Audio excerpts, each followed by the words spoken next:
আসসালামু আলাইকুম ওয়া রাহমাতুল্লাহ।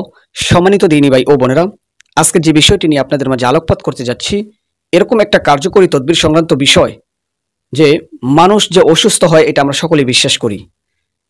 কোনো মানুষ অসুস্থ হবে না, হচ্ছে না, এটা কোনো আপনি পাবেন না কোথাও।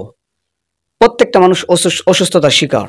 কেহ জাদুর শিকার হইতেছে, কেহ বান তাবিজের শিকার হইতেছে, কেহ এরকমভাবে শারীরিকভাবে অসুস্থ হইতেছে। আজকে যে তদবিরখানা আপনাদের মাঝে পেশ করতে যাচ্ছি, ভাইরাস আক্রান্ত বসন্ত রোগ হয়, শরীরের মধ্যে গোটা ওঠে।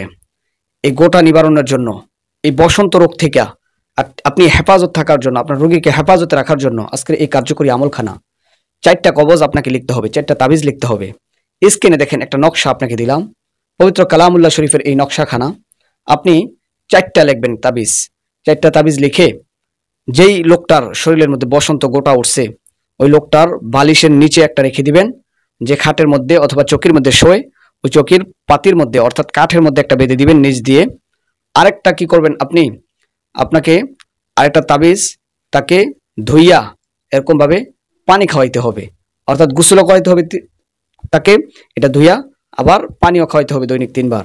আরেকটা তাবিজ তার হাতের মধ্যে বেঁধে দিবেন ইনশাআল্লাহ। এই তদবিরখানা করার ফলে আস্তে আস্তে দেখবেন যে বসন্ত গোটাগুলো আর উঠবে না। আস্তে আস্তে আস্তে আস্তে আল্লাহ রাব্বুল আলামিন এগুলো দমন করে দিবেন আল্লাহ তাআলার কোরআনী শক্তির মাধ্যমে, পাওয়ারের মাধ্যমে। তো আমরা যারা এই আমলখানা শুনছি, আমরা এই এরাদাই বিশ্বাস রাখবো যে আল্লাহর কালাম সত্য, আল্লাহ তাআলা সত্য, আল্লাহর বাণী সত্য, দুনিয়ার সবকিছু ধূলিসাৎ হবে, আল্লাহর কালাম থেকে যাবে। এই আত্মবিশ্বাস নিয়ে আপনি যে কাউকে এই কাজটা করে দিবেন, অবশ্যই সে সফলতা পাবে এবং শেফা লাভ করবে ইনশাআল্লাহ।